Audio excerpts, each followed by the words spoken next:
I'm going to dedicate this chapter to all the tools that are related to the meta universe, and I'm not even sure what the meta universe is going to be like, but we're just gonna call it meta, right? Meta universe.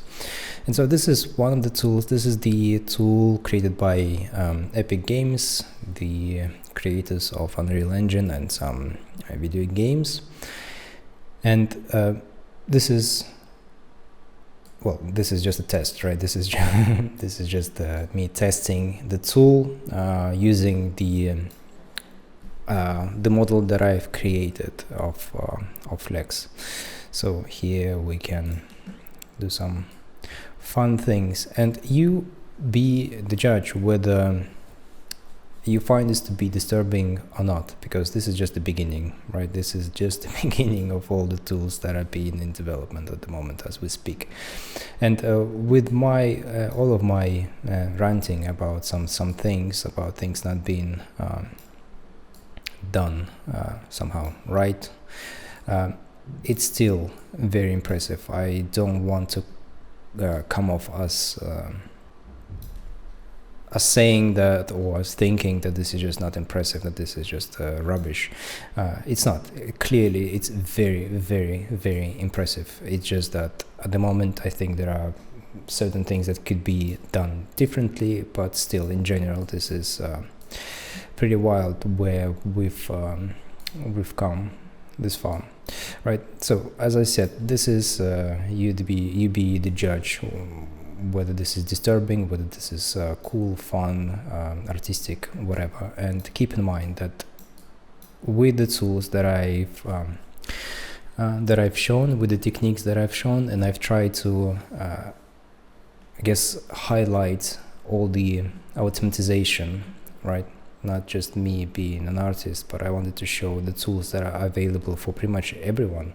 And I'm saying pretty much because the tools, they cost money. That's the only limitation, right? But with those tools available, we can create basically anyone we want, be it an imaginative person or be it a real person. And then with those tools we can do whatever we want, right? Because there are no regulations at the moment, and nobody thinks of those things as something that is real, and obviously they're not. But there are topics to be had regarding the whole identity thing, regarding the use of the assets. And here I'm sorry, sometimes I'm just a bit strange. Here is the same tool, but we are basically inside of the engine itself. We are inside Unreal Engine, and this is the tool that I've used to make the expression, right? And it requires a bit of tinkering.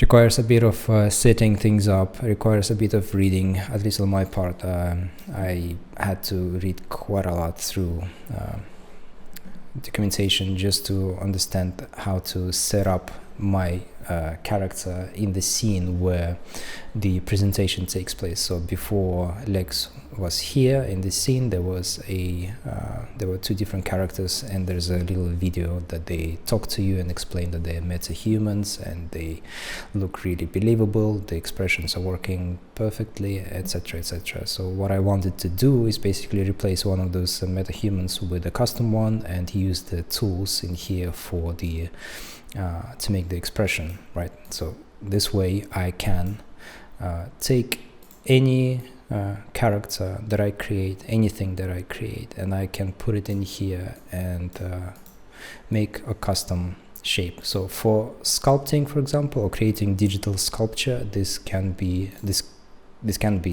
a great asset, right? Because we don't need to sculpt that much. We can just use this tool, and if we're aiming for a certain expression, we can do it here. So a lot of interesting things happening here, a lot of controls, very, very well set up, very easy to understand.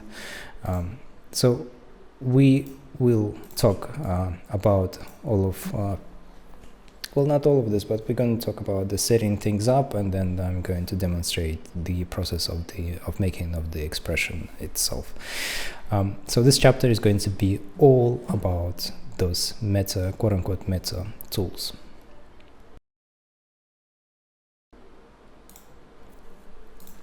And so to begin, we need to bring the asset itself into Unreal Engine, and at this moment, at least at the moment of me making the project, only the head tools were available, meaning that the body that Unreal, well, Epic Games provides, they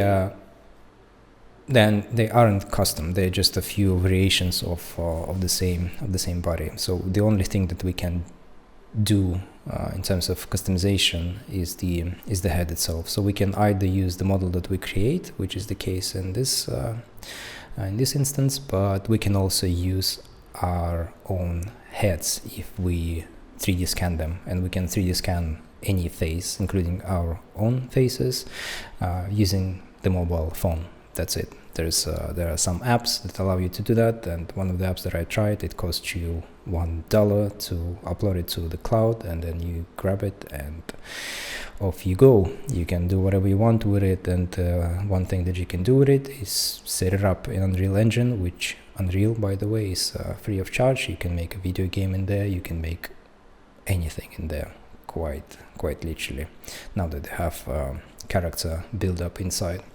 So it's a technical showcase, I guess, or just a technical setup. Again, some documentation needs to be read or watched, and yeah, there isn't much else to say. It's just aligning things, giving the restrictions that the setup currently has. All right, it's going to get better, and then the engine does everything behind the scenes. So it snaps the model that we create or we import onto the proxy model that they have, and that proxy model can be afterwards, like we see here, modified in different ways. Features can be adjusted, the position of those features, the bulkiness, I guess, the thinness of those things, right? So they can be customized, but it's no longer the model that we create or we import. This is the model that is trying to match the one that we bring into Unreal Engine, which is still quite close, right? Obviously here, for example, the ears are completely well, just went crazy, but that's fine. This is just a test. This is me trying to see where the tools are, and it's still very impressive. Right, so just doing some customization, and this is just the shapes of things, but we can use we can do skin, we can do eyes, we can do custom teeth, eyebrows, eyelashes, beards, anything, right? Anything that we want. So this is me trying to create a likeness to Lex, right? Just different elements, selecting from the menus and adjusting colors if I need to, and being very rough, being very playful about it. Quite a few options in here. That's pretty impressive. Nothing to say here. And it's interesting when you change the hairstyle, just how much the character itself changes, right?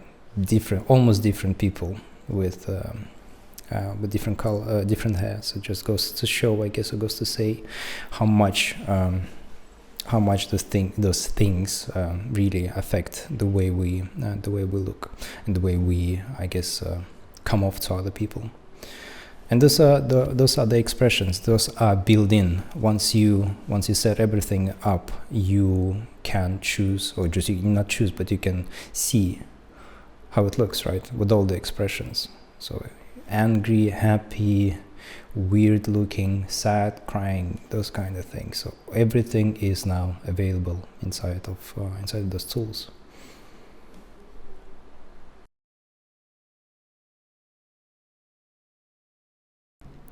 Okay, so with everything set up and ready for the creation of an expression, I would like to go back to the reference and just, I guess, analyze the things that I see about the person that I'm trying to make, and just, I guess, highlight some of the things that I think make Lex who he is. It's a very strange thing to do, quite honestly, but it's an interesting task and a fun subject to dive into. So I found this image of Lex. It's from his one of his movies, one of his YouTube movies, I guess, and I think this captures Lex pretty well. I think, and this probably should have been said from the from the very beginning, I don't know Lex. I haven't met him. I've listened to his podcast, quite a few of his episodes, of the episodes of his podcast. But I think I got a sense of his personality, and I think Lex has.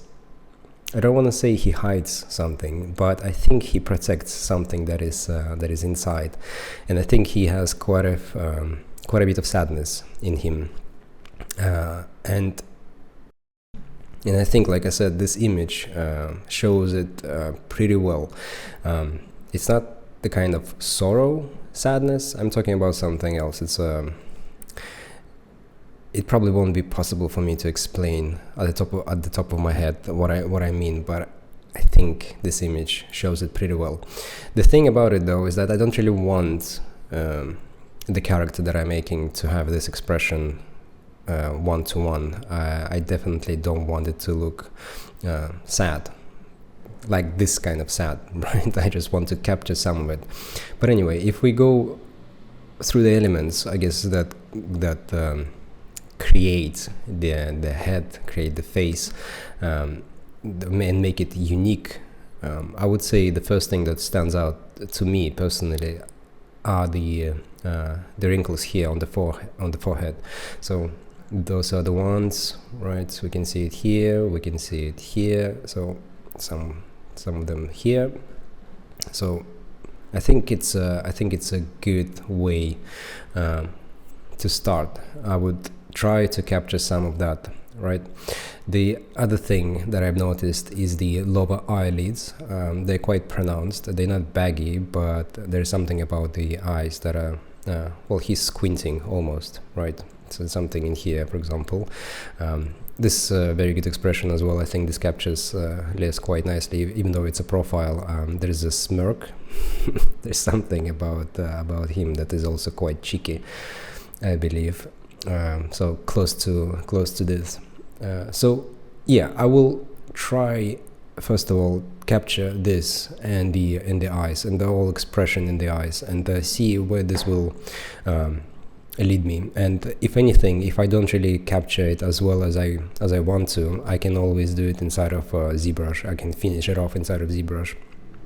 But this is just the way I would approach this kind of project and this kind of task. Just gathering images, possibly listening, seeing, looking at the person we're trying to make, and trying to dissect, trying to get to the essence of the person that we're trying to make. And like I said, I think this is at least one of his strongest inner states, I would say.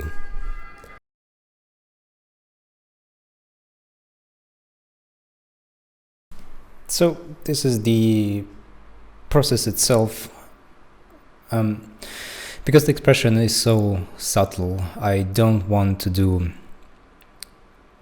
well, I'm not going to go into any extremes, right? And the process itself might look a bit boring, quite honestly. And with this lighting, it's hard to tell what is taking place. The setup can be better. I've used literally the default one, just position the camera, I think, and that's it. But in the end, this is not supposed to be a 100% finished product. At least not in this not in this case, right? What I want is just a base, and I keep saying that about things, that there's some base. I want something to use to drive the next stage, right? And if something can be done automatically, I am all up for it. So in this case, I am just trying to get the position of every element that I find to be important into the position that will help me down the line in ZBrush, and I will show in just a little bit what the final result look like. And after doing the final pose and some tweaks to the textures, I've modified the pose, not the pose, the expression just a little bit more, but this is kinda what the final look, the final result more or less looked. So this is me using the setup, not going overboard whatsoever, and this is before and after. We can see what changes are done in here. They're quite stark, and one of the eyes just rolled backwards for some reason. But this is what I bring into ZBrush, and then I blend that with the original model that I bring into Unreal to do the expressions, right? And then do a little bit of a sculpting. So I'll show it in just a little bit. So this is the look. This is what I've got after blending that expression that we've just seen inside of Unreal Engine. After blending that with the model that I had prior to bring it into Unreal, right? And I've modified the eyes as well, and the eyes, you can see that they are slightly they are rotated in a slightly different way, right? That also sells the expression that I wanted to make. So not in the sense that he is kind of scattered, but the gaze is a big part of the whole expression. Something that I didn't really bother to do in Unreal, because I knew that I would just do it inside of ZBrush. But basically, this is before and after, right? The shape of the head also changed quite a bit. So the top, for example, is very, very different. The jaw is different, and so he's more gentle in here, right? There's something definitely more uplifting about him, definitely a little bit more fun infused into him, and I do like the way the expression turned out. I think this captures, well, in my opinion, this captures Lex pretty well, at least one of his sides pretty well. And this is all just on the sculpt, right, without any proper lighting. This is just the base texture, so it's pretty, the result is pretty good. And this is the hair as well, the final one, not properly positioned in this case, but this is what the like 98% final result looks like. So as with the sculpting, or I guess the beginning of the character, I wanted to use as many tools as I could get my hands on to create this character, right? The whole idea behind it, I guess, behind the creation of this character, is to see if there is a pipeline out there that will allow anybody without years and years of experience in, let's say, video games or perhaps VFX or other industries that deal with 3D character creation. If we are now in such a state that anybody can, by paying, I guess, some subscriptions, but by paying not that much, use the tools to create their own characters, right? Realistic characters, be it for meta or for something else. And so for rigging, or I guess for posing the character at hand, I've decided to check one of the free, or not free, but one of the online rigging solutions. And so this is the website that I've used, ActorCore. And here I don't really have anything saved up anymore except for this one instance of the pose, right, of the animation. So this is Lex. This is the character that I brought in. It's very easy to set up. There are some dots that you just need to put on the shoulders, elbows, the wrists, and things like that, right? So the position, or I guess the points where things bend. And then the algorithm behind will do everything else, right? It will pose not pose, but it will rig, skin the model, and then you go into motion and you simply select and and buy one of those, one of the motions that they have here in the library. And the pose that you see here, or I guess the animation that you see here, is not the final. I think I've used this one for legs, maybe the position of the legs or something like that. But I wanted his arms to be crossed on his chest, right? So this is not the correct animation that I've used in the process, but it's just I guess just to highlight just how much is available out there, right? Simply by creating or by buying a scan, we can bring it into a website like this one, and we can get animation out of that, right? And then just continue working or just using that for whatever it is that we need. So it's quite interesting that even today we get so much already, and to me it's just inevitable progress of things, that there's going to be one hub where everything like this will be available for us to create characters, right? Whether we believe in meta or not, whether something big is going to happen, there's definitely going to be some kind of a digital world, quote unquote, space where we can use all of those things, right? Instead of just buying the pre-made avatars, we would be able to have some kind of a Lego-like environment in which we can assemble the characters that we do want to represent, well, ourselves, I suppose. So just a little, I guess, thought on that, and just a little brief description of how I made the pose that we're going to see next in ZBrush.